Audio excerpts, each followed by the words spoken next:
Moving on. In recent developments, Pakistan's persistent focus on the Kashmir issue continues to draw attention. During a recent address at the United Nations Security Council, Pakistan's envoy to the UN, Munir Akram, attempted to draw parallels between Kashmir and Palestine, evoking international law to argue that the struggle for self-determination cannot be equated with terrorism. However, India firmly rejected this comparison, emphasizing that it will not dignify Pakistan's references to Kashmir with a response. The discussion took place against the backdrop of the ongoing Israel-Palestine conflict, where US Secretary of State Antony Blinken drew parallels between terrorist attacks, notably referencing the 26/11 Mumbai terror attacks carried out by the Pakistan-based group Lashkar-e-Taiba. Blinken underlined the Security Council's responsibility to condemn support for such terrorist attacks.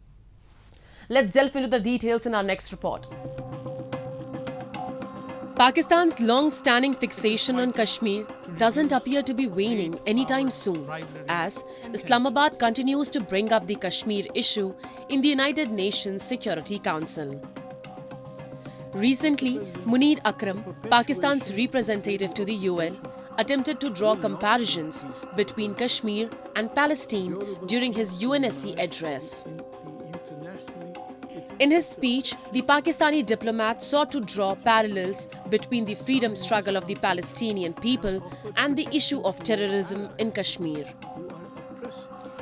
Munir Akram spoke without taking into account the gravity of the situation, asserting that under the international law, the struggle for self-determination and national liberation by people living under foreign occupation is legitimate and cannot be equated with terrorism. Pakistan condemns terrorism in all its forms and manifestations. Yet, under international law, the struggle of peoples living under foreign occupation for self-determination and national liberation is legitimate and cannot be equated with terrorism. It is the suppression of this struggle which is illegal. Throughout history, colonial powers have portrayed national liberation movements as terrorism. Some in this council have offered protection to their allies who are oppressing occupied peoples in Palestine and in Kashmir. Under the UN Charter, states have the right of self-defense against attacks on their sovereignty and territorial integrity. Yet, a state which is in forcible occupation of a foreign territory cannot invoke the right to self-defense against those whose territory it has illegally occupied. Of serious and continuing concern. India, however, made it clear that it will not dignify Pakistan's mention of Kashmir with a response and will treat it with contempt. In response, India's envoy in the August Assembly criticized Pakistan's evasive stance and reminded Pakistan to stay on topic. Notably, the ongoing discussion was about Israel-Palestine conflict. There was a remark of habitual nature by one delegation referring to union territories that are integral and inalienable part of my country. I would treat these remarks with contempt they deserve and not dignify them with a response in the interest of time. Previously, US Secretary of State Antony Blinken drew a comparison between the terrorist attack carried by Lashkar-e-Taiba in Mumbai and Hamas in Israel, emphasizing that all acts of terrorism are unlawful and unjustifiable. Blinken highlighted similarities between the terrorist attacks by Hamas against Israel and those by the Pakistan-based terror group Lashkar-e-Taiba in Mumbai.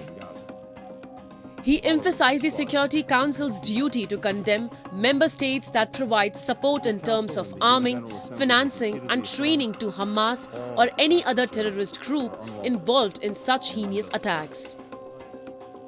Blinken's comments refer to the 26/11 Mumbai terror attacks perpetrated by the Pakistan-based terrorist organization.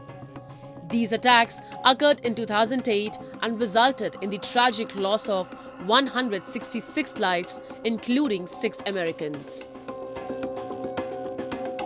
All acts of terrorism are unlawful and unjustifiable. They're unlawful and unjustifiable whether they target people in Nairobi or Bali, in Luxor, Istanbul or Mumbai, in New York or Kibbutz Berry.